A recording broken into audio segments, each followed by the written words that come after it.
ಆತ್ಮೀಯ ಸ್ನೇಹಿತರೆ ನಮಸ್ತೆ, welcome to Chaitanya career academy YouTube channel. ಸ್ನೇಹಿತರೆ, ಬಹಳಷ್ಟು ಅಭ್ಯರ್ಥಿಗಳು ತುಂಬಾನೇ ಕಾತುರದಿಂದ ಕಾಯ್ತಿದ್ದಂತಹ ಕರ್ನಾಟಕ ಕಂದಾಯ ಇಲಾಖೆಯಲ್ಲಿನ 1,000 ಗ್ರಾಮ ಆಡಳಿತ ಅಧಿಕಾರಿ, ವಿಲೇಜ್ ಅಡ್ಮಿನಿಸ್ಟ್ರೇಟಿವ್ ಆಫೀಸರ್ ವಿಎಒ ಹುದ್ದೆಗಳಿಗೆ ಆನ್ಲೈನ್ ಅರ್ಜಿ ಸಲ್ಲಿಸುವಂತಹ ಪ್ರಕ್ರಿಯೆ ಈಗಾಗಲೇ ಆರಂಭಗೊಂಡಿದೆ. ಏಪ್ರಿಲ್ 5ರಿಂದ ಈ ಹುದ್ದೆಗಳಿಗೆ ಆನ್ಲೈನ್ ಅರ್ಜಿಯನ್ನ ಸಲ್ಲಿಸಲಿಕ್ಕೆ ಲಿಂಕ್ ಅನ್ನು ಕೊಟ್ಟಿದ್ದಾರೆ. ಹಾಗೆಯೇ ಮೇ 4ನೇ ತಾರೀಕಿಗೆ ಈ ಹುದ್ದೆಗಳಿಗೆ ಅರ್ಜಿಯನ್ನ ಸಲ್ಲಿಸಲಿಕ್ಕೆ ಕೊನೆಯ ದಿನಾಂಕವನ್ನ ಇಟ್ಟಿದ್ದಾರೆ. ಹಾಗೆಯೇ ಅರ್ಜಿಯನ್ನ ಸಲ್ಲಿಸಿ ಅರ್ಜಿ ಶುಲ್ಕವನ್ನ ಪಾವತಿಸಲಿಕ್ಕೆ 7 ಮೇ ಕೊನೆಯ ದಿನಾಂಕ ಆಗಿದೆ. ಹಾಗಾಗಿ ನೀವು ಆಸ್ಪಿರೆಂಟ್ಸ್ ಗಳು ಯಾವ ತರ ನಿಮ್ಮ ಮನೆಯಲ್ಲೇ ಕುಳಿತು ನಿಮ್ಮ ಮೊಬೈಲ್ ನ ಮುಖಾಂತರನೇ ಸಿಂಪಲ್ ಆಗಿ ಅರ್ಜಿಯನ್ನ ಸಲ್ಲಿಸಬಹುದು ಅನ್ನೋದನ್ನ ಸ್ಟೆಪ್ ಬೈ ಸ್ಟೆಪ್ ಇನ್ಫಾರ್ಮೇಶನ್ ಅನ್ನು ನಾನು ನಿಮಗೆ ತಿಳಿಸ್ತಾ ಹೋಗ್ತೇನೆ. ವಿಡಿಯೋವನ್ನ ಪೂರ್ತಿಯಾಗಿ ನೋಡಿ ಆನಂತರ ನೀವು ಅರ್ಜಿಯನ್ನ ಸಲ್ಲಿಸುವಂತಹ ಪ್ರಕ್ರಿಯೆಯನ್ನ ಆರಂಭ ಮಾಡಿ. ಹಾಗೆಯೇ ನೀವು ನಮ್ಮ ಚಾನಲ್ಗೆ ಹೊಸಬರಾಗಿದ್ದರೆ ದಯವಿಟ್ಟು ಸಬ್ಸ್ಕ್ರೈಬ್ ಮಾಡ್ಕೊಳ್ಳಿ. ಸೊ ನೀವು ಆನ್ಲೈನ್ ಅಪ್ಲಿಕೇಶನ್ ಅನ್ನು ಫಿಲ್ ಅಪ್ ಮಾಡುವಂತಹ ಸಂದರ್ಭದಲ್ಲಿ ಯಾವುದೇ ತಪ್ಪುಗಳನ್ನ ಮಾಡಕ್ ಹೋಗ್ಬೇಡಿ. ಸೊ ನೀವು ಇಲ್ಲಿ ಮಾಡುವಂತಹ ತಪ್ಪುಗಳು ಇನ್ ಕೇಸ್ ನೀವು ಸೆಲೆಕ್ಷನ್ ಅಂದ್ರೆ ನಿಮ್ಮ ಡಾಕ್ಯುಮೆಂಟ್ ವೆರಿಫಿಕೇಶನ್ ಸಂದರ್ಭದಲ್ಲಿ ನಿಮ್ಮನ್ನ ಪರಿತಪಿಸುವಂತೆ ಮಾಡುವಂತಹ ಪ್ರಮೇಯ ಬರಬಹುದು. ಹಾಗಾಗಿ ಎಲ್ಲವನ್ನು ಕೂಡ ಕರೆಕ್ಟ್ ಆಗಿ ನೀವು ಫಿಲ್ ಅಪ್ ಮಾಡ್ಕೊಳ್ಳಿ. ಸೊ ವಿಡಿಯೋವನ್ನ ನೋಡಿ ಆನಂತರ ನೀವು ಆನ್ಲೈನ್ ಅಪ್ಲಿಕೇಶನ್ ಸಲ್ಲಿಸುವಂತಹ ಪ್ರಕ್ರಿಯೆಯನ್ನ ಆರಂಭ ಮಾಡಿ. ಆನ್ಲೈನ್ ಅಪ್ಲಿಕೇಶನ್ ಸಲ್ಲಿಸುವಂತಹ ಪ್ರಕ್ರಿಯೆ ಆರಂಭ ಮಾಡೋದಕ್ಕಿಂತ ಮುಂಚೆ ಆನ್ಲೈನ್ ಅರ್ಜಿ ಸಂದರ್ಭದಲ್ಲಿ ಸಂದರ್ಭದಲ್ಲಿ ಯಾವೆಲ್ಲ ಡಾಕ್ಯುಮೆಂಟ್ಸ್ ಗಳನ್ನ ನಿಮ್ಮ ಜೊತೆ ಅರ್ಜಿಯನ್ನ ಸಲ್ಲಿಸುವಂತಹ ಸಂದರ್ಭದಲ್ಲಿ ಇಟ್ಕೊಂಡಿರ್ಬೇಕು ಅನ್ನೋದ್ರ ಬಗ್ಗೆ ಒಂದಷ್ಟು ಮಾಹಿತಿಯನ್ನು ನಾನು ಇಲ್ಲಿ ನೀಡ್ತೇನೆ. ಸೊ ಅರ್ಜಿ ಸಲ್ಲಿಸಲು ಬೇಕಾದಂತಹ ದಾಖಲೆಗಳು SLC marks card, PUC marks card, Aadhaar card ಬೇಕು, ಜಾತಿ ಪ್ರಮಾಣ ಪತ್ರ, ಕಾಸ್ಟ್ ಅಥವಾ ಕಾಸ್ಟ್ ಇನ್ಕಮ್ ಸರ್ಟಿಫಿಕೇಟ್ ಬೇಕು, ಹಾಗೇನೆ ಕನ್ನಡ ಮಾಧ್ಯಮ ವ್ಯಾಸಂಗ ಪ್ರಮಾಣ ಪತ್ರ, ಹಾಗೇನೆ ಗ್ರಾಮೀಣ ಅಭ್ಯರ್ಥಿ ಪ್ರಮಾಣ ಪತ್ರ. ಸೊ ಇಲ್ಲಿ ಕನ್ನಡ ಮಾಧ್ಯಮ ವ್ಯಾಸಂಗ ಪ್ರಮಾಣ ಪತ್ರ ಅಂತ ಹೇಳಿದ್ರೆ ನೀವು 1ನೇ ತರಗತಿಯಿಂದ 10ನೇ ತರಗತಿವರೆಗೆ ಸಂಪೂರ್ಣವಾಗಿ ಕನ್ನಡ ಮಾಧ್ಯಮದಲ್ಲಿ ಓದಿದ್ರೆ ಮಾತ್ರ ನಿಮಗೆ ಈ ಒಂದು ರಿಸರ್ವೇಶನ್ ಸಿಗುವಂತದ್ದು. ಸೊ ಕನ್ನಡ ಮಾಧ್ಯಮ ವ್ಯಾಸಂಗ ಪ್ರಮಾಣ ಪತ್ರ ಆಗಿರ್ಬೋದು, ಗ್ರಾಮೀಣ ಅಭ್ಯರ್ಥಿ ಪ್ರಮಾಣ ಪತ್ರ ಅಂತ ಹೇಳಿದ್ರೆ ಸೊ ಇಲ್ಲಿ ಗ್ರಾಮೀಣ ಪ್ರದೇಶ ಅಂದ್ರೆ ನೀವು ಕಲಿತಂತಹ ಶಾಲೆ 1ರಿಂದ 10ನೇ ತರಗತಿ ತನಕ ನೀವು ಕಲಿತಂತಹ ಶಾಲೆ ಗ್ರಾಮೀಣ ಪ್ರದೇಶದಲ್ಲಿ ರೂರಲ್ ಏರಿಯಾದಲ್ಲಿ ಬರುವುದಾದ್ರೆ ಮಾತ್ರ ಈ ಒಂದು ಸರ್ಟಿಫಿಕೇಟ್ ನಿಮಗೆ ಸಿಗುತ್ತೆ. ಸೊ ಈ 2 ಸರ್ಟಿಫಿಕೇಟ್ ಗಳನ್ನ ನೀವು ಕಲಿತಂತಹ ಶಾಲೆಯಲ್ಲಿ ಕೊಡ್ತಾರೆ. ಸೊ ಅಲ್ಲಿ ನೀವು 1ರಿಂದ 10ನೇ ತರಗತಿ ತನಕ ಎಲ್ಲೆಲ್ಲಿ ಶಾಲೆಗೆ ಹೋಗಿದ್ದೀರಿ ಆ ಶಾಲೆಗೆ ಹೋಗಿ ಅಲ್ಲಿ ಆ ಒಂದು ಫಾರ್ಮೆಟ್ ಅಲ್ಲಿ ಆ ಶಾಲೆಯ ಮುಖ್ಯೋಪಾಧ್ಯಾಯರಿಂದ ಸಹಿ ಮತ್ತು ಸೀಲನ್ನ ಮಾಡಿಸಿಕೊಂಡು ಸೊ ಅದರ ಮೇಲೆ ಕ್ಷೇತ್ರ ಶಿಕ್ಷಣಾಧಿಕಾರಿಯವರ ಕೌಂಟರ್ ಸೈನ್ ಬೇಕಾಗ್ತದೆ, ಕೌಂಟರ್ ಸೈನ್ ಅಂಡ್ ಸೀಲ್ ಬೇಕಾಗ್ತದೆ. ಸೊ ಈ ತರ ಇದ್ರೆ ಮಾತ್ರ ಈ ಒಂದು ಸರ್ಟಿಫಿಕೇಟ್ ವ್ಯಾಲಿಡ್ ಆಗುವಂತ. ಸೊ ನೆಕ್ಸ್ಟ್ ಕಲ್ಯಾಣ ಕರ್ನಾಟಕ ಮೀಸಲಾತಿ ಪ್ರಮಾಣ ಪತ್ರ ಅಂದ್ರೆ ಹೈದರಾಬಾದ್ ಕರ್ನಾಟಕ ಈ ಒಂದು ಪ್ರದೇಶಕ್ಕೆ ಮೀಸಲಾತಿ ಏನು ಸಿಗ್ತದೆ 371J. ಸೊ ಈ ಪ್ರಮಾಣ ಪತ್ರ ಆ ವ್ಯಾಪ್ತಿಯಲ್ಲಿ ಬರುವಂತಹ ಅಭ್ಯರ್ಥಿಗಳಿಗೆ ಮಾತ್ರ, 6 ಜಿಲ್ಲೆಗಳ ವ್ಯಾಪ್ತಿಗೆ ಬರುವಂತಹ ಅಭ್ಯರ್ಥಿಗಳಿಗೆ ಮಾತ್ರ. ಹಾಗೇನೆ ವಿಕಲಚೇತನ ಪ್ರಮಾಣ ಪತ್ರ, ಡಿಸೇಬಿಲಿಟಿ ಸರ್ಟಿಫಿಕೇಟ್ ಏನಾದ್ರೂ ಇದ್ರೆ ಅಂಗವಿಕಲ ಅಭ್ಯರ್ಥಿಗಳಿಗೆ, ಹಾಗೇನೆ ಯೋಜನಾ ನಿರಾಶ್ರಿತ ಅಭ್ಯರ್ಥಿ ಪ್ರಮಾಣ ಪತ್ರ, ಪ್ರಾಜೆಕ್ಟ್ ಡಿಸ್ಪ್ಲೇಸ್ಡ್ ಕ್ಯಾಂಡಿಡೇಟ್ಸ್ ಅಂತೇಳಿ ಸೊ ಇವರಿಗೆ ಕೂಡ ಈ ಒಂದು ರಿಸರ್ವೇಶನ್ ಸಿಗುತ್ತೆ. ಹಾಗೆ ಇತ್ತೀಚಿನ ಪಾಸ್ಪೋರ್ಟ್ ಅಳತೆಯ ಭಾವಚಿತ್ರ, ಒಂದು ಪಾಸ್ಪೋರ್ಟ್ ಸೈಜ್ ಫೋಟೋ ಬೇಕು, ರೀಸೆಂಟ್ ಆಗಿರಬೇಕು. ಸೊ ಇದು ಈ ಫೋಟೋವನ್ನ ಲೆಸ್ KB ಯಲ್ಲಿ ನೀವು ಸ್ಕ್ಯಾನ್ ಮಾಡಿ ರೆಡಿ ಮಾಡಿ ಇಟ್ಕೊಂಡಿರ್ಬೇಕು. ಹಾಗೆ ಅಭ್ಯರ್ಥಿಯ ಸಹಿ ಒಂದು ವೈಟ್ ಪ್ಲೇನ್ ಪೇಪರ್ ಮೇಲೆ ನಿಮ್ಮ ಸಹಿಯನ್ನ ಮಾಡಿ ಅದನ್ನ ಸ್ಕ್ಯಾನ್ಡ್ ಕಾಪಿಯನ್ನ ನೀವು ಅಪ್ಲೋಡ್ ಮಾಡಬೇಕು. ಇದರ ಸೈಜ್ ಕೂಡ ಲೆಸ್ KB ಯಲ್ಲಿ ಇರಬೇಕು. ಹಾಗೆ ನಿಮ್ಮ ಮೊಬೈಲ್ ಸಂಖ್ಯೆ, ಇಮೇಲ್ ID ಬೇಕು.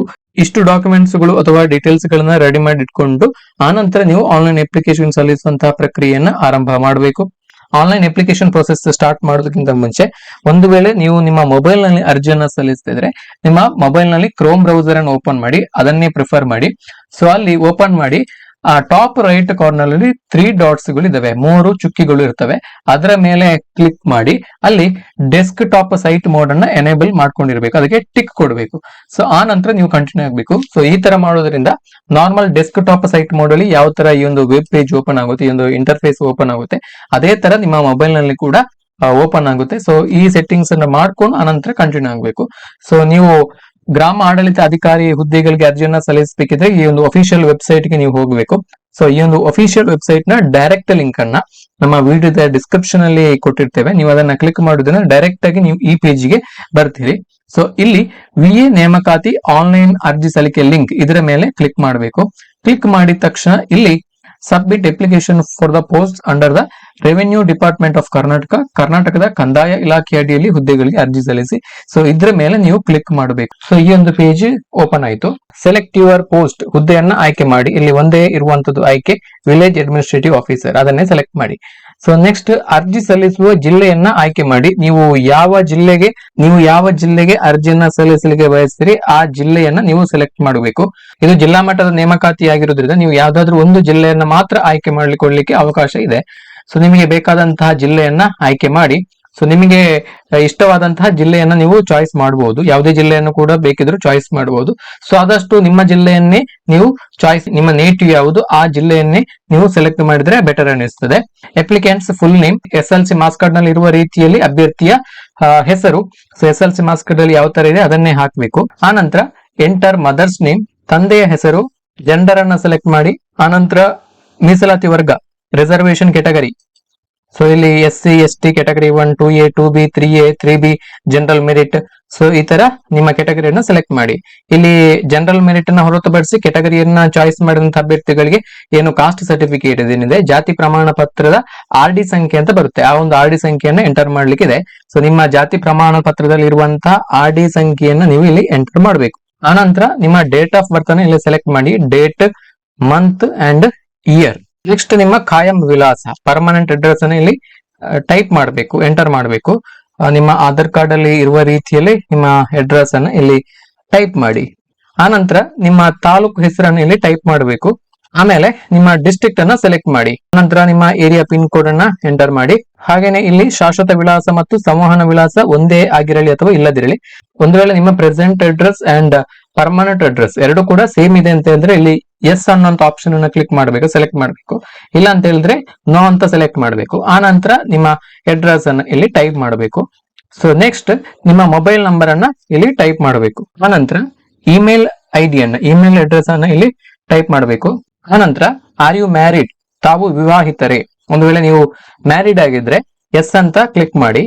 ಕ್ಲಿಕ್ ಮಾಡಿದ್ರೆ ನಿಮ್ಮ ಹಸ್ಬೆಂಡ್ ಅಥವಾ ವೈಫ್ ನೇಮ್ ಅನ್ನು ಇಲ್ಲಿ ಎಂಟರ್ ಮಾಡ್ಲಿಕ್ಕಿದೆ, ಟೈಪ್ ಮಾಡ್ಲಿಕ್ಕಿದೆ, ಅದನ್ನ ಇಲ್ಲಿ ಟೈಪ್ ಮಾಡಬೇಕು. ಆರ್ ಯು ಕ್ಲೇಮಿಂಗ್ ರಿಸರ್ವೇಶನ್, ಮೀಸಲಾತಿ ಕೋರುವಿರಾ ಅಂತ ಹೇಳಿ ಕೇಳಿದ್ದಾರೆ.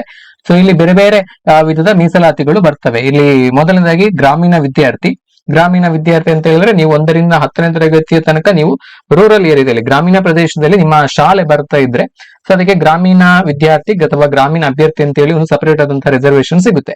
ನಿಮ್ಮ ಸ್ಕೂಲ್ ಅಲ್ಲಿ ಅದಕ್ಕೆ ಸಂಬಂಧಪಟ್ಟಂತ ಸರ್ಟಿಫಿಕೇಟ್ ಅನ್ನು ಕೊಡ್ತಾರೆ, ನಾನು ಈಗಾಗಲೇ ಹೇಳಿದ್ದೇನೆ ಅದ್ರ ಬಗ್ಗೆ. ಸೊ ಇಲ್ಲಿ ಎಸ್ ಅಂತ ಕ್ಲಿಕ್ ಮಾಡಬೇಕು.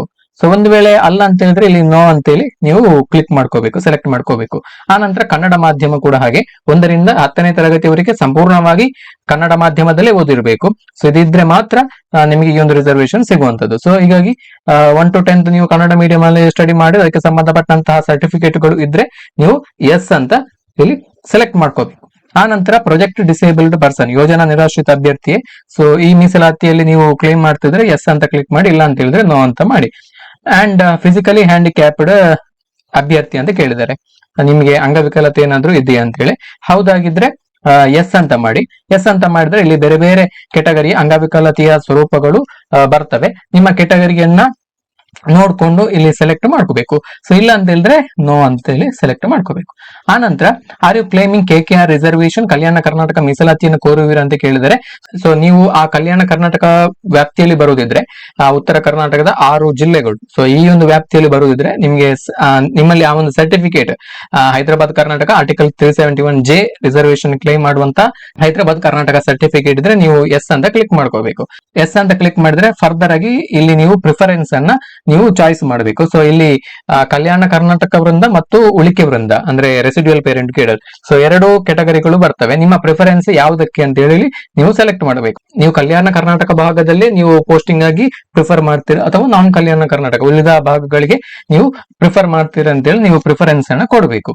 ಸೊ ನೀವು ಒಂದು ವೇಳೆ ಹೈದರಾಬಾದ್ ಕರ್ನಾಟಕ ವ್ಯಾಪ್ತಿಯಲ್ಲಿ ಬರುವುದಿಲ್ಲ ಅಂತ ಹೇಳಿದ್ರೆ ಇಲ್ಲಿ ನೋ ಅಂತ ಕೊಡಿ, ನೋ ಅಂತ ಸೆಲೆಕ್ಟ್ ಮಾಡಿ. ಆ ನಂತರ ಇಲ್ಲಿ 10ನೇ ಹಾಗೇನೆ are you claiming age relaxation, so ನೀವೇನಾದ್ರೂ ವಯೋಮಿತಿ ಸಡಿಲಿಕೆಯನ್ನ ಕೋರುವಿರ ಅಂತ ಹೇಳಿ, ಅಂದ್ರೆ ಕೆಲವೊಂದು ವಿಶೇಷ ಕೆಟಗರಿಯಲ್ಲಿ ಬರುವಂತವರಿಗೆ, ಮಾಜಿ ಸೈನಿಕರು ಇರಬಹುದು, ಹಾಗೇನೆ ವಿಧವೆಯರು ಇರಬಹುದು, ಹಾಗೇನೆ ಬೇರೆ ಬೇರೆ ಕೆಟಗರಿಯಲ್ಲಿ ಬರುವಂತಹ ಅಭ್ಯರ್ಥಿಗಳಿಗೆ ಒಂದಷ್ಟು ವಯೋಮಿತಿ ಸಡಿಲಿಕೆಯನ್ನ ಕೊಟ್ಟಿದ್ದಾರೆ. ಸೊ ನೀವು ಆ ಒಂದು ಕೆಟಗರಿಯಲ್ಲಿ ಬರ್ತಿದ್ರೆ ನೀವು ಅದನ್ನ ಕ್ಲೇಮ್ ಮಾಡಬೇಕು. ಸೊ ಹಾಗಾಗಿ ಇದನ್ನ ನೀವು ಸೆಲೆಕ್ಟ್ ಮಾಡ್ಕೋಬೇಕು. ಹೌದಾಗಿದ್ರೆ ಹೌದು, ಇಲ್ಲ ಅಂತ ಹೇಳಿದ್ರೆ ಇಲ್ಲ. ಆ ನಂತರ ನಿಮ್ಮ SLC ರಿಜಿಸ್ಟ್ರೇಷನ್ ನಂಬರ್ ಅನ್ನ ಇಲ್ಲಿ ಎಂಟರ್ ಮಾಡ್ಲಿಕ್ಕೆ ಇದೆ. ನಿಮ್ಮ SLC ಮಾರ್ಕ್ಸ್ ಕಾರ್ಡ್ ಅಲ್ಲಿ ಇರುವಂತಹ ರಿಜಿಸ್ಟ್ರೇಷನ್ ನಂಬರ್ ಅನ್ನ ನೋಡ್ಕೊಂಡು ಇಲ್ಲಿ ನೀವು ಅದನ್ನ ಟೈಪ್ ಮಾಡಬೇಕು. ನೆಕ್ಸ್ಟ್ ವಿದ್ಯಾರ್ಹತೆ, ಇಲ್ಲಿ ಒಂದೇ ಆಪ್ಷನ್ ಇರುವಂತದ್ದು ಸೆಕೆಂಡ್ PUC ಅವರ ಇಕ್ವಲೆಂಟ್. ಸೊ ನಿಮ್ಮ ಎಜುಕೇಶನ್ ಕ್ವಾಲಿಫಿಕೇಶನ್ ಏನೇ ಇದ್ರೂ ಕೂಡ ಅದು ಸೆಕೆಂಡ್ PUC ಆಗಿರ್ಬೋದು, CBSE 12ನೇ ತರಗತಿ ಇರ್ಬೋದು, ಹಾಗೆ ICSE ಇರ್ಬೋದು, ಹಾಗೇನೆ ಡಿಪ್ಲೊಮಾ ಆಗಿರ್ಬೋದು, IT ಆಗಿರ್ಬೋದು, ಎಲ್ಲರೂ ಕೂಡ ಇದನ್ನೇ ನೀವು ಸೆಲೆಕ್ಟ್ ಮಾಡ್ಕೋಬೇಕು, second PUC or equivalent. Next basis of evaluation, percentage ಆಗಿದ್ರೆ ಪರ್ಸೆಂಟೇಜ್, ನಮ್ಮ ಕರ್ನಾಟಕ ಬೋರ್ಡ್ ಅಲ್ಲಿ ಪರ್ಸೆಂಟೇಜ್ ಇರುವಂತದ್ದು. ಬೇರೆ ಸ್ಟೇಟ್ ಆದ್ರೆ ನಿಮ್ಮ ಏನು ಸ್ಕೀಮ್ ಆಫ್ ಇವ್ಯಾಲ್ಯೂಯೇಷನ್ ಇದೆ ಅದನ್ನ ನೋಡ್ಕೊಂಡು ಇಲ್ಲಿ ನೀವು ಸೆಲೆಕ್ಟ್ ಮಾಡ್ಕೋಬೇಕು. CGPA ಇದ್ರೆ CGPA, ಇದನ್ನ ನೋಡ್ಕೊಂಡು ನೀವು ಸೆಲೆಕ್ಟ್ ಮಾಡ್ಕೋಬೇಕು. ನೆಕ್ಸ್ಟ್ ಟೋಟಲ್ ಮಾರ್ಕ್ಸ್ ಒಬ್ಟೈನ್ಡ್, ಸೊ ನಿಮ್ಮ PUC ಅಲ್ಲಿ ಆಗಿರ್ಬೋದು, ಡಿಪ್ಲೊಮಾ ಆಗಿರ್ಬೋದು, SLC ಅಲ್ಲಿ ಆಗಿರ್ಬೋದು, ನೀವು ಗಳಿಸಿದಂತಹ ಅಂಕಗಳು ಅದನ್ನ ಇಲ್ಲಿ ಎಂಟರ್ ಮಾಡಬೇಕು. ನೆಕ್ಸ್ಟ್ ಆಮೇಲೆ ಗರಿಷ್ಠ ಅಂಕಗಳು, ಮ್ಯಾಕ್ಸಿಮಮ್ ಮಾರ್ಕ್ಸ್, ಅದನ್ನ ಇಲ್ಲಿ ಎಂಟರ್ ಮಾಡಿ. ನಮ್ಮ ಕರ್ನಾಟಕ ಸ್ಟೇಟ್ ಬೋರ್ಡ್ ಅಲ್ಲಿ ಮ್ಯಾಕ್ಸಿಮಮ್ ಮಾರ್ಕ್ಸ್ PUC ಗೆ 600 ಅಂಕಗಳು. ಸೊ ಇಷ್ಟನ್ನ ನೀವು ಎಂಟರ್ ಮಾಡಿದ ತಕ್ಷಣ ನಿಮ್ಮ ಶೇಕಡಾವಾರು ಅಂಕಗಳು ಇಲ್ಲಿ ಡಿಸ್ಪ್ಲೇ ಆಗ್ತವೆ, ಅದನ್ನ ನೋಡ್ಕೊಳ್ಳಿ. ಸೊ ನೆಕ್ಸ್ಟ್ ಪ್ರಮಾಣ ಪತ್ರ ಪಡೆದ ಮಂಡಳಿ ಅಥವಾ ಸಂಸ್ಥೆಯ ಹೆಸರು, ಇಲ್ಲಿ ನಿಮ್ಮ ಬೋರ್ಡ್ ನೇಮ್ ಅನ್ನ ಹಾಕ್ಬೇಕು, PU ಬೋರ್ಡ್ ನೇಮ್ ಅನ್ನ. ನಮ್ಮ ಕರ್ನಾಟಕದಲ್ಲಿ department of pre university education, ನಿಮ್ಮ ಕಾಲೇಜ್ ನೇಮ್ ಅನ್ನ ಹಾಕ್ಬೇಕಾದಂತ ಅವಶ್ಯಕತೆ ಇಲ್ಲ, ಜಸ್ಟ್ ಬೋರ್ಡ್ ನೇಮ್ ಅನ್ನ ಹಾಕಿದ್ರೆ ಸಾಕು. ಇಲ್ಲಿ ಬೋರ್ಡ್ ಆರ್ ಆರ್ಗನೈಸೇಷನ್ ನೇಮ್ ಅಂತ ಕೊಟ್ಟಿರೋದ್ರಿಂದ ಬೋರ್ಡ್ ನೇಮ್ ಅನ್ನ ಹಾಕಿ. ನಮ್ಮ ಕರ್ನಾಟಕದ ಅಭ್ಯರ್ಥಿಗಳು department of pre university education Karnataka ಅಂತ ಹಾಕಿದ್ರೆ ಸಾಕು, ಅಥವಾ government of Karnataka department of pre university education, so ಈ ತರ ಹಾಕ್ಬೋದು. ಸೊ ಇಲ್ಲಿ ಫುಲ್ ನೀವು ರಾಜ್ಯ ಅಥವಾ ಕೇಂದ್ರ ಸರ್ಕಾರಿ ಸೇವಕರಾಗಿದ್ದೀರಾ ಅಂತ ಕೇಳಿದ್ದಾರೆ. ಸೊ ಹೌದಾಗಿದ್ರೆ ಹೌದಂತ ಮಾಡಿ. ಆಲ್ರೆಡಿ ಗವರ್ಮೆಂಟ್ ಎಂಪ್ಲಾಯ್ ಆಗಿದ್ರೆ either central government or state government, so yes ಆಗಿದ್ರೆ ಹೌದಾಗಿದ್ರೆ ಎಸ್ ಅಂತ ಕ್ಲಿಕ್ ಮಾಡಿ, ಇಲ್ಲ ಅಂತ ಹೇಳಿದ್ರೆ ನೋ ಅಂತ ಮಾಡಿ. ಸೊ ಎಸ್ ಅಂತ ಮಾಡಿದ್ರೆ ಸೊ ಅದಕ್ಕೆ ಸಂಬಂಧಪಟ್ಟಂತ ಏನು ಡಿಪಾರ್ಟ್ಮೆಂಟ್ ಅನ್ನ ಕೂಡ ಇಲ್ಲಿ ಟೈಪ್ ಮಾಡ್ಲಿಕ್ಕೆ ಇದೆ, ಡಿಪಾರ್ಟ್ಮೆಂಟ್ ನೇಮ್ ಅನ್ನ. Enter last 4 digit of Aadhaar, so ಇಲ್ಲಿ ನಿಮ್ಮ ಆಧಾರ್ ಸಂಖ್ಯೆಯ ಕೊನೆಯ 4 ಅಂಕಿಗಳನ್ನ, ಲಾಸ್ಟ್ 4 ಡಿಜಿಟ್ ಅನ್ನು ಇಲ್ಲಿ ಟೈಪ್ ಮಾಡಬೇಕು. ಫಸ್ಟ್ ಅಲ್ಲ, ಲಾಸ್ಟ್ 4 ಡಿಜಿಟ್ ಅನ್ನ ಟೈಪ್ ಮಾಡಬೇಕು. ಇದನ್ನ ಗಮನದಲ್ಲಿ ಇಟ್ಕೊಂಡು ನೀವು ಟೈಪ್ ಮಾಡಬೇಕು. ಸೊ ಇಲ್ಲಿ ಆಧಾರ್ ನಂಬರ್ ಅಂತ ಕಂಡ ತಕ್ಷಣ ನೀವು ಆಧಾರ್ ನಂಬರ್ ಸ್ಟಾರ್ಟಿಂಗ್ ಇಂದ ಟೈಪ್ ಮಾಡುದಲ್ಲ, ಲಾಸ್ಟ್ 4 ಡಿಜಿಟ್ ಅನ್ನು ಟೈಪ್ ಮಾಡಬೇಕು. ಸೆಲೆಕ್ಟ್ ಟೆಸ್ಟ್ ಸೆಂಟರ್, ಪರೀಕ್ಷಾ ಕೇಂದ್ರವನ್ನ ಆಯ್ಕೆ ಮಾಡಿ. ನಿಮಗೆ ಬೇಕಾದಂತಹ ಪರೀಕ್ಷಾ ಕೇಂದ್ರವನ್ನ ನೀವು ಆಯ್ಕೆ ಮಾಡಿಕೊಳ್ಳಬಹುದು. ಸೊ ನೀವು ಅರ್ಜಿ ಸಲ್ಲಿಸುವಂತಹ ಜಿಲ್ಲೆಯಲ್ಲೇ ಪರೀಕ್ಷಾ ಕೇಂದ್ರವನ್ನ ನೀವು ಚಾಯ್ಸ್ ಮಾಡಬಹುದು, ಅಥವಾ ಬೇರೆ ಜಿಲ್ಲೆ ಬೇಕಿದ್ರೆ ಬೇರೆ ಜಿಲ್ಲೆಯಲ್ಲಿ ಕೂಡ ಮಾಡಬಹುದು. ನಿಮಗೆ ಅನುಕೂಲ ಆಗುವಂತಹ ಜಿಲ್ಲೆಯನ್ನ ನೀವು ಚಾಯ್ಸ್ ಮಾಡಬಹುದು. ಇಲ್ಲಿ ಕೆಳಗಡೆ I declare that all the above information are correct to the best of my knowledge ಅಂತೇಳಿ ಒಂದು ಡಿಕ್ಲರೇಷನ್ ಉದ್ದಕ್ಕೆ ಕೊಟ್ಟಿದ್ದಾರೆ. ಸೊ ಅದನ್ನ ಓದಿಕೊಂಡು ಒಂದು ಡಿಕ್ಲರೇಷನ್ ಅನ್ನ ಕೊಡಬೇಕು. ಸೊ ಇಲ್ಲಿ ಕೆಳಗಡೆ ಒಂದು ಚೆಕ್ ಬಾಕ್ಸ್ ಇದೆ, ಸೊ ಅದನ್ನ ಕ್ಲಿಕ್ ಮಾಡ್ಕೋಬೇಕು. ಇಲ್ಲಿ ಬ್ಲೂ ಟಿಕ್ ಬರುತ್ತೆ. ಸೊ ಆ ನಂತರ ಕೆಳಗಡೆ ಪ್ರಿವ್ಯೂ ಆಪ್ಷನ್ ಮೇಲೆ ಕ್ಲಿಕ್ ಮಾಡಬೇಕು, ಪ್ರಿವ್ಯೂ. ಸೊ ಇದನ್ನ ಕ್ಲಿಕ್ ಮಾಡಿದ ತಕ್ಷಣ ಇಲ್ಲಿ ಒಂದು ಪ್ರಿವ್ಯೂ ಪೇಜ್ ಓಪನ್ ಆಗುತ್ತೆ, ಅಪ್ಲಿಕೇಶನ್ ಪ್ರಿವ್ಯೂ ಪೇಜ್. ಸೊ ಎಲ್ಲ ಡೀಟೇಲ್ಸ್ ಗಳನ್ನ ಒಂದ್ಸಲ ನೋಡಿ, ಕುಲಂಕುಷವಾಗಿ ನೋಡ್ಬೇಕು. ಯಾವ್ದಾದ್ರು ಮಿಸ್ಟೇಕ್ ಇದೆ ಅಂತ ಹೇಳಿದ್ರೆ ನೀವು ಇಮಿಡಿಯೇಟ್ ಆಗಿ ಇದನ್ನ ಕರೆಕ್ಷನ್ ಮಾಡ್ಕೋಬಹುದು. ಒಂದ್ಸಲ ಈ ಸ್ಟೆಪ್ ನಿಂದ ನೀವು ಕಂಟಿನ್ಯೂ ಆದ್ರೆ ಅಂತ ಹೇಳಿದ್ರೆ ನೆಕ್ಸ್ಟ್ ಯಾವುದೇ ಸ್ಟೆಪ್ ಅಲ್ಲಿ ಕೂಡ ನಿಮ್ಮ ಎಂಟರ್ ಮಾಡಿದಂತಹ ಡೀಟೇಲ್ಸ್ ಗಳನ್ನ ಮಾಡಿಫೈ ಮಾಡ್ಲಿಕ್ಕೆ, ಎಡಿಟ್ ಮಾಡ್ಲಿಕ್ಕೆ ಯಾವುದೇ ಅವಕಾಶ ಇರುವುದಿಲ್ಲ. ಸೊ ಏನೇ ಕರೆಕ್ಷನ್ಸ್ ಗಳಿದ್ರು ಕೂಡ ಇಲ್ಲೇ ನೀವು ಅದನ್ನ ಕರೆಕ್ಷನ್ ಮಾಡ್ಕೊಳ್ಬೇಕು. ಸೊ ನಿಮ್ಮ ಹೆಸರಾಗಿರ್ಬೋದು, father's name, date of birth ಎಲ್ಲವೂ ಕೂಡ ಕರೆಕ್ಟ್ ಇದೆ ಅಂತೇಳಿ ಇಲ್ಲಿ ಒಂದ್ಸಲ ಚೆಕ್ ಮಾಡಿ ಆನಂತರ ನೀವು ಕಂಟಿನ್ಯೂ ಆಗ್ಬೇಕು. ನೆಕ್ಸ್ಟ್ ಎಲ್ಲವೂ ಕೂಡ ಕರೆಕ್ಟ್ ಇದೆ ಅಂತ ಹೇಳಿದ್ರೆ ನೆಕ್ಸ್ಟ್ ಕೆಳಗಡೆ ಬಂದು ಇಲ್ಲಿ ಒಂದು ಕ್ಯಾಪ್ಚಾವನ್ನ ಕೊಟ್ಟಿದ್ದಾರೆ, ಆ ಕ್ಯಾಪ್ಚಾ ಕೋಡ್ ಅನ್ನ ಅಲ್ಲಿದ್ದ ಹಾಗೆ ನೀವು ಟೈಪ್ ಮಾಡಬೇಕು.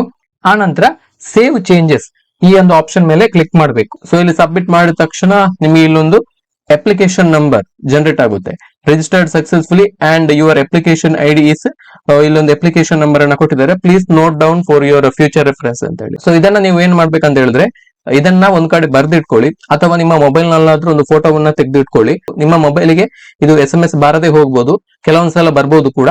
ಸೊ ಕೆಲವೊಂದ್ಸಲ ಸರ್ವರ್ ಇಶ್ಯೂ ಏನಾದ್ರು ಇದ್ರೆ ನಿಮ್ಮ ಮೊಬೈಲ್ಗೆ ಮೆಸೇಜ್ ಬಾರದೆ ಹೋಗ್ಬೋದು. ಹಾಗಾಗಿ ಈ ಅಪ್ಲಿಕೇಶನ್ ನಂಬರ್ ಅನ್ನೋದು ತುಂಬಾನೇ ಇಂಪಾರ್ಟೆಂಟ್. ಇಲ್ಲಿ ಇದು ನಿಮಗೆ ಬೇರೆ ಎಲ್ಲೂ ಸಿಗುದಿಲ್ಲ. ಸೊ ದಯವಿಟ್ಟು ಅಪ್ಲಿಕೇಶನ್ ನಂಬರ್ ಅನ್ನ ನೀವು ಬರ್ದಿಟ್ಕೊಳ್ಳೇಬೇಕು ಈ ಒಂದು ಸ್ಟೆಪ್ ಅಲ್ಲಿ. ಸೊ ಅಪ್ಲಿಕೇಶನ್ ನಂಬರ್ ಅನ್ನ ನೋಟ್ ಮಾಡಿದ ತಕ್ಷಣ ನೆಕ್ಸ್ಟ್ ಹೋಮ್ ಬಟನ್ ಮೇಲೆ ಕ್ಲಿಕ್ ಮಾಡಿ. ಈಗ ಹೋಮ್ ಪೇಜ್ ಓಪನ್ ಆಯ್ತು. ಇಲ್ಲಿ second option upload your photo and signature, ನಿಮ್ಮ ಭಾವಚಿತ್ರ ಮತ್ತು ಸಹಿ ಅಪ್ಲೋಡ್ ಮಾಡಲು ಅಂತಿದೆ. ಸೊ ಇದರ ಮೇಲೆ ಕ್ಲಿಕ್ ಮಾಡಬೇಕು. ಸೊ ಇಲ್ಲಿ ನಿಮಗೆ ಸಿಕ್ಕಿದಂತಹ ಅಪ್ಲಿಕೇಶನ್ ನಂಬರ್, ನಿಮ್ಮ ಅಪ್ಲಿಕೇಶನ್ ನಂಬರ್ ಅನ್ನು ಹಾಕಬೇಕು. ಹಾಗೆ ನಿಮ್ಮ ಡೇಟ್ ಆಫ್ ಬರ್ತ್ ಅನ್ನು ಇಲ್ಲಿ ಸೆಲೆಕ್ಟ್ ಮಾಡ್ಕೋಬೇಕು. Date, month and year correct ಆಗಿ ಸೆಲೆಕ್ಟ್ ಮಾಡ್ಕೊಳ್ಳಿ. ಆನಂತರ ಸಬ್ಮಿಟ್ ಆಪ್ಷನ್ ಮೇಲೆ ಕ್ಲಿಕ್ ಮಾಡಿ. ಸೊ ಇದು ಫೋಟೋ ಅಂಡ್ ಸಿಗ್ನೇಚರ್ ಅನ್ನು ಅಪ್ಲೋಡ್ ಮಾಡುವಂತಹ ಒಂದು ಇಂಟರ್ಫೇಸ್. ಸೊ ಇಲ್ಲಿ ಅಪ್ಲೋಡ್ ಫೋಟೋ ಅಂತ ಇದೆ, ಹಾಗೆ ಅಪ್ಲೋಡ್ ಸಿಗ್ನೇಚರ್ ಅಂತ ಇದೆ. ಸೊ ಈಗ ಫೋಟೋವನ್ನು ಅಪ್ಲೋಡ್ ಮಾಡ್ಬೇಕಿದ್ರೆ ಚೂಸ್ ಫೈಲ್ ಮೇಲೆ ಕ್ಲಿಕ್ ಮಾಡಬೇಕು. ಸೊ ನೀವು ಆಲ್ರೆಡಿ ಸೇವ್ ಮಾಡಿರ್ತಕ್ಕಂತ ಒಂದು ಫೋಲ್ಡರ್ ಇಂದ ನಿಮ್ಮ ಫೋಟೋವನ್ನ ನೀವು ಸೆಲೆಕ್ಟ್ ಮಾಡಿ ಇಲ್ಲಿ ಫೋಟೋ ಅಪ್ಲೋಡ್ ಆಪ್ಷನ್ ಮೇಲೆ ಕ್ಲಿಕ್ ಮಾಡಬೇಕು. ಹಾಗೇನೆ ಅಪ್ಲೋಡ್ ಸಿಗ್ನೇಚರ್ ಇದನ್ನ ಕೂಡ ಹಾಗೆ ನಿಮ್ಮ ಆಲ್ರೆಡಿ ನೀವು ಸೇವ್ ಮಾಡಿರ್ತಕ್ಕಂತ ಒಂದು ಫೋಲ್ಡರ್ ಇಂದ ನಿಮ್ಮ ಸಿಗ್ನೇಚರ್ ಅನ್ನ ಸೆಲೆಕ್ಟ್ ಮಾಡಿ ಇಲ್ಲಿ ಅಪ್ಲೋಡ್ ಕೊಡಬೇಕು, ಸೈನ್ ಅಪ್ಲೋಡ್ ಕೊಡಬೇಕು. ಆ ನಂತರ ಇಲ್ಲಿ ಕೆಳಗಡೆ ಸೇವ್ ಆಪ್ಷನ್ ಇದೆ, ಇದರ ಮೇಲೆ ಕ್ಲಿಕ್ ಮಾಡಬೇಕು. ಫೋಟೋವನ್ನು ಒಂದ್ಸಲ ವೆರಿಫೈ ಮಾಡ್ಕೊಳ್ಳಿ, ಕರೆಕ್ಟ್ ಇದೆಯಾ ಅಂತ ಹೇಳಿ ನೋಡ್ಕೊಳ್ಳಿ. ಆ ನಂತರ ಸೇವ್ ಆಪ್ಷನ್ ಮೇಲೆ ಕ್ಲಿಕ್ ಮಾಡಬೇಕು. ಹೋಮ್ ಪೇಜ್ ಓಪನ್ ಆಯ್ತು. So next third step fees payment step, ಶುಲ್ಕ ಪಾವತಿಯ ಹಂತ. ಸೊ ಹಾಗಾಗಿ ಈ ಥರ್ಡ್ ಆಪ್ಷನ್ ಅನ್ನ ಕ್ಲಿಕ್ ಮಾಡಬೇಕು, ಫೀ ಪೇಮೆಂಟ್ ಅಥವಾ ಶುಲ್ಕ ಪಾವತಿ, ಇದರ ಮೇಲೆ ಕ್ಲಿಕ್ ಮಾಡಬೇಕು. ಸೊ ಕ್ಲಿಕ್ ಮಾಡಿ ನಿಮ್ಮ ಅಪ್ಲಿಕೇಶನ್ ನಂಬರ್ ಅನ್ನು ಹಾಕ್ಬೇಕು. ಇಲ್ಲಿ ಡೇಟ್ ಆಫ್ ಬರ್ತ್ ಅನ್ನು ಇಲ್ಲಿ ಸೆಲೆಕ್ಟ್ ಮಾಡ್ಕೋಬೇಕು, date, month and year. Okay. So next submit option ಮೇಲೆ ಕ್ಲಿಕ್ ಮಾಡಿ. ಸೊ ನೆಕ್ಸ್ಟ್ ಸ್ಟೆಪ್ ಅಲ್ಲಿ ನಿಮ್ಮ ಕೆಟಗರಿಗೆ ಅನುಗುಣವಾಗಿ ಎಷ್ಟು ಫೀಸ್ ಇದೆ ಸೊ ಅದು ಇಲ್ಲಿ ಡಿಸ್ಪ್ಲೇ ಆಗುತ್ತೆ. ಸೊ ಪೇಮೆಂಟ್ ಗೆ ಬೇರೆ ಬೇರೆ ಮೆಥಡ್ ಗಳಿವೆ, credit card, debit card, net banking, UPI, ಹಾಗೇನೆ UPI QR ಕೋಡ್ ಮುಖಾಂತರ ಕೂಡ ನೀವು ಪೇಮೆಂಟ್ ಮಾಡಬಹುದು. ಸೊ ಬೆಟರ್ ನೀವು ಡೆಬಿಟ್ ಕಾರ್ಡ್ ಅನ್ನ ಚಾಯ್ಸ್ ಮಾಡಬಹುದು, ಅಥವಾ ಇಲ್ಲಿ UPI ಅಥವಾ UPI QR ಕಾರ್ಡ್ ನ ಮುಖಾಂತರ ಕೂಡ ನೀವು ಪೇಮೆಂಟ್ ಅನ್ನ ಮಾಡಬಹುದು. ಇನ್ ಕೇಸ್ ನೀವು QR ಕೋಡ್ ಮುಖಾಂತರ ನಿಮ್ಮ UPI ಪೇಮೆಂಟ್ ಆಪ್ ಗಳಲ್ಲಿ ಲೈಕ್ ಗೂಗಲ್ ಪೇ ಆಗಿರ್ಬೋದು, ಫೋನ್ ಪೇ ಆಗಿರ್ಬೋದು, ಭೀಮ್ UPI ಆಗಿರ್ಬೋದು, ಸೊ ಈ ತರ ಈ ಆಪ್ ಗಳ ಮುಖಾಂತರ ನೀವು ಪೇ ಮಾಡ್ಲಿಕ್ಕೆ ಇಷ್ಟಪಟ್ರೆ QR ಕೋಡ್ ಅನ್ನ ಕ್ಲಿಕ್ ಮಾಡಿ. ಆ ನಂತರ ಇಲ್ಲಿ ಸೆಲೆಕ್ಟ್ ಯುವರ್ QR, ಸೊ ಇಲ್ಲಿ ಭೀಮ್ UPI ಮೇಲೆ ನೀವು ಸೆಲೆಕ್ಟ್ ಮಾಡ್ಕೋಬೇಕು, ಅದನ್ನ ಸೆಲೆಕ್ಟ್ ಮಾಡ್ಕೋಬೇಕು. ಆ ನಂತರ ಮೇಕ್ ಪೇಮೆಂಟ್ ಮೇಲೆ ಕ್ಲಿಕ್ ಮಾಡಬೇಕು. ಸೊ ಈ ಸ್ಟೆಪ್ ಅಲ್ಲಿ ಒಂದು QR ಕೋಡ್ ಡಿಸ್ಪ್ಲೇ ಆಗುತ್ತೆ. ಈ QR ಕೋಡ್ ಅನ್ನ ನಿಮ್ಮ ಮೊಬೈಲ್ ನಲ್ಲಿ ಇರುವಂತಹ ಗೂಗಲ್ ಪೇ ಆಗಿರ್ಬೋದು, ಫೋನ್ ಪೇ ಆಗಿರ್ಬೋದು, ಯಾವುದೇ ಒಂದು UPI ಆಪ್ ಗಳ ಮುಖಾಂತರ ನೀವು ಪೇಮೆಂಟ್ ಅನ್ನ ಮಾಡಬಹುದು. ಪೇಮೆಂಟ್ ಆಪ್ ಗಳ ಮುಖಾಂತರ ಪೇಮೆಂಟ್ ಅನ್ನ ಮಾಡಬಹುದು. ಜಸ್ಟ್ ಸ್ಕ್ಯಾನರ್ ಅನ್ನ ಓಪನ್ ಮಾಡಿ, ಸೊ ಇಲ್ಲಿ ಈ ಕೊಟ್ಟಂತಹ QR ಕೋಡ್ ಅನ್ನ ಸ್ಕ್ಯಾನ್ ಮಾಡ್ಕೊಂಡು ಯಾವ ತರ ನೀವು ಶಾಪ್ ಗಳೆಲ್ಲ ಮಾಡ್ತೀರಿ ಸೊ ಅದೇ ತರ ಇಲ್ಲಿ ಪೇಮೆಂಟ್ ಅನ್ನ ಮಾಡಬಹುದು. ಸೊ ಇಲ್ಲಿ ನಿಮಗೆ ಅಲ್ಲಿ ನೀವು UPI ಆಪ್ ಅಲ್ಲಿ ಇದನ್ನ ಸ್ಕ್ಯಾನ್ ಮಾಡಿದ ತಕ್ಷಣ ನಿಮ್ಮ ಅಲ್ಲಿ ಅಮೌಂಟ್ ಬರುತ್ತೆ, KE ಅಂತ ಹೇಳಿ ನೇಮ್ ಬರುತ್ತೆ. ಸೊ ಇದನ್ನೆಲ್ಲ ವೆರಿಫೈ ಮಾಡ್ಕೊಂಡು ಆ ನಂತರ ನೀವು ಪೇಮೆಂಟ್ ಅನ್ನ ಮಾಡಬೇಕು. ಸೊ ಇಲ್ಲಿ ಪೇಮೆಂಟ್ ಇಲ್ಲಿ ರಿಫ್ಲೆಕ್ಟ್ ಆಗ್ಲಿಕ್ಕೆ ಒಂದು 30 ಸೆಕೆಂಡ್ಸ್ ಗಳಷ್ಟು ಕಾಲ ಸಮಯವನ್ನು ತಗೊಳ್ಬಹುದು. ಸೊ ಕೆಲವೊಂದ್ಸಲ ಬೇಗ ಕೂಡ ಆಗ್ಬಹುದು. ಸೊ ನೆಕ್ಸ್ಟ್ ಇಲ್ಲಿ ಪೇಮೆಂಟ್ ಸಕ್ಸಸ್ಫುಲ್ ಆದ ತಕ್ಷಣ ಇಲ್ಲಿ ಬಂತು ನೋಡಿ, transaction successful, kindly take print out of fee payment acknowledgement ಅಂತ ಹೇಳಿ ಇಲ್ಲೊಂದು ಪಾಪ್ ಮೆಸೇಜ್ ಬಂತು. ಆ ನಂತರ ಇಲ್ಲಿ ಓಕೆ ಮೇಲೆ ಕ್ಲಿಕ್ ಮಾಡಬೇಕು. ಸೊ ಇದು ನಿಮ್ಮ ಫೀಸ್ ಪೇಮೆಂಟ್ ಮಾಡಿದ ತಕ್ಷಣ ಒಂದು ಜನರೇಟ್ ಆದಂತಹ ಒಂದು ರಿಸಿಪ್ಟ್. ಸೊ ಇಲ್ಲಿ ಇದನ್ನ ಪ್ರಿಂಟ್ ಮಾಡ್ಕೊಳ್ಳಿ. ಸೊ ನಿಮ್ಮ ಫ್ಯೂಚರ್ ರೆಫರೆನ್ಸ್ ಇದು ಬೇಕಾಗುತ್ತೆ, ಹಾಗಾಗಿ ಇದನ್ನ ನೀವು ಪ್ರಿಂಟ್ ಮಾಡ್ಕೊಳ್ಬೇಕು. ಹೋಮ್ ಆಪ್ಷನ್ ಅನ್ನ ಕ್ಲಿಕ್ ಮಾಡಿ. ಆ ನಂತರ ಚೆಕ್ ಯುವರ್ ಪೇಮೆಂಟ್ ಸ್ಟೇಟಸ್, ಪಾವತಿ ಸ್ಥಿತಿಯನ್ನ ಪರಿಶೀಲಿಸಿ. ಈಗ ಫೋರ್ತ್ ಆಪ್ಷನ್ ಅನ್ನ ಕ್ಲಿಕ್ ಮಾಡಬೇಕು. ಸೊ ನೀವು ಏನು ಪೇಮೆಂಟ್ ಅನ್ನು ಮಾಡಿದ್ರಿ ಸೊ ಅದು ರಿಫ್ಲೆಕ್ಟ್ ಆಗಿದೆ ಇಲ್ವ ಅಂತ ಹೇಳಿ ಇದನ್ನ ನೀವು ವೆರಿಫೈ ಮಾಡ್ಕೊಳ್ಬೇಕು. ಸೊ ಇಲ್ಲಿ ನಿಮ್ಮ ಅಪ್ಲಿಕೇಶನ್ ನಂಬರ್ ಅನ್ನ ಹಾಕಿ ಡೇಟ್ ಆಫ್ ಬರ್ತ್ ಅನ್ನ ಸೆಲೆಕ್ಟ್ ಮಾಡ್ಕೊಳ್ಳಿ. ಸೊ ನೆಕ್ಸ್ಟ್ ಸಬ್ಮಿಟ್ ಆಪ್ಷನ್ ಮೇಲೆ ಕ್ಲಿಕ್ ಮಾಡಬೇಕು. So transaction successful, kindly take print out of fee payment acknowledgement ಅಂತ ಬಂದಿದೆ. ಸೊ ನಿಮ್ಮ ಫೀ ಪೇಮೆಂಟ್ ಸಕ್ಸಸ್ಫುಲ್ ಆಗಿದೆ, ನೀವು ಪೇಮೆಂಟ್ ಅಕ್ನಾಲಜ್ಮೆಂಟ್ ಅನ್ನ ನೀವು ಪ್ರಿಂಟ್ ಮಾಡ್ಕೊಳ್ಳಿ ಅಂತೇಳಿ ಇಲ್ಲಿ ಒಂದು ಮೆಸೇಜ್ ಬರುತ್ತೆ. ಪೇಮೆಂಟ್ ಸಕ್ಸಸ್ಫುಲ್ ಆಗಿದೆ ಅಂತೇಳಿ ನೀವು ಒಂದ್ಸಲ ಕನ್ಫರ್ಮ್ ಅನ್ನ ಮಾಡ್ಕೊಂಡ್ರಿ. ಸೊ ನೆಕ್ಸ್ಟ್ ಇಲ್ಲಿ ಹೋಮ್ ಆಪ್ಷನ್ ಅನ್ನ ಕ್ಲಿಕ್ ಮಾಡಿ. ಆ ನಂತರ ಪ್ರಿಂಟ್ ಅಪ್ಲಿಕೇಶನ್, ಅರ್ಜಿಯನ್ನ ಮುದ್ರಿಸಲು ಇಲ್ಲಿ ಕ್ಲಿಕ್ ಮಾಡಿ ಅಂತೇಳಿ. ಸೊ ಇಲ್ಲಿ ಅಪ್ಲಿಕೇಶನ್ ನಂಬರ್ ಅನ್ನ ಹಾಕಿ ಹಾಗೇನೆ ಡೇಟ್ ಆಫ್ ಬರ್ತ್ ಅನ್ನ ಸೆಲೆಕ್ಟ್ ಮಾಡಿ. ಸೊ ಇಷ್ಟಾದ ನಂತರ ಸಬ್ಮಿಟ್ ಆಪ್ಷನ್ ಮೇಲೆ ಕ್ಲಿಕ್ ಮಾಡಬೇಕು. ಸೊ ಈಗ ನಿಮ್ಮ ಅಪ್ಲಿಕೇಶನ್ ಫಾರ್ಮ್ ಇಲ್ಲಿ ಡೌನ್ಲೋಡ್ ಆಗಿರುತ್ತೆ. ಸೊ ಅದನ್ನ ನೀವು ಓಪನ್ ಮಾಡ್ಕೊಳ್ಬಹುದು ನೋಡಿ. ಸೊ ಈ ತರ ಸಿಂಪಲ್ ಆಗಿ ನೀವು ಅಪ್ಲಿಕೇಶನ್ ಅನ್ನ ಹಾಕಬಹುದು. ಮಿಸ್ಟೇಕ್ ಗಳನ್ನ ಮಾಡಕ್ ಹೋಗ್ಬೇಡಿ, ಕನ್ಫ್ಯೂಷನ್ ಮಾಡಕ್ ಹೋಗ್ಬೇಡಿ. ಸೊ ನೀವು ವಿಡಿಯೋವನ್ನ ಪೂರ್ತಿಯಾಗಿ ನೋಡಿ ಆನಂತರ ಅರ್ಜಿಯನ್ನ ಸಲ್ಲಿಸಬೇಕು. ಒಂದ್ಸಲ ವಿಡಿಯೋ ನೋಡಿ ನಿಮಗೆ ಗೊತ್ತಾಗಿಲ್ಲ ಅಂತ ಹೇಳಿದ್ರೆ ಅದನ್ನ ಪಾಸ್ ಮಾಡಿ ಇನ್ನೊಂದ್ಸಲ ನೋಡಿ. ಸೊ ಈ ತರ ಯಾವುದೇ ಮಿಸ್ಟೇಕ್ ಗಳನ್ನ ಮಾಡಕ್ ಹೋಗ್ಬೇಡಿ. ಯಾವುದೇ ಮಿಸ್ಟೇಕ್ ಗಳನ್ನ ಮಾಡದೆ ನೀವು ಅಪ್ಲಿಕೇಶನ್ ಅನ್ನ ಹಾಕ್ಬೇಕು. ಸೊ ಸುಲಭವಾಗಿ ಹಾಕಬಹುದು, ಯಾವುದೇ ಕಾಂಪ್ಲೆಕ್ಸ್ ಸ್ಟೆಪ್ಸ್ ಗಳು ಇಲ್ಲ.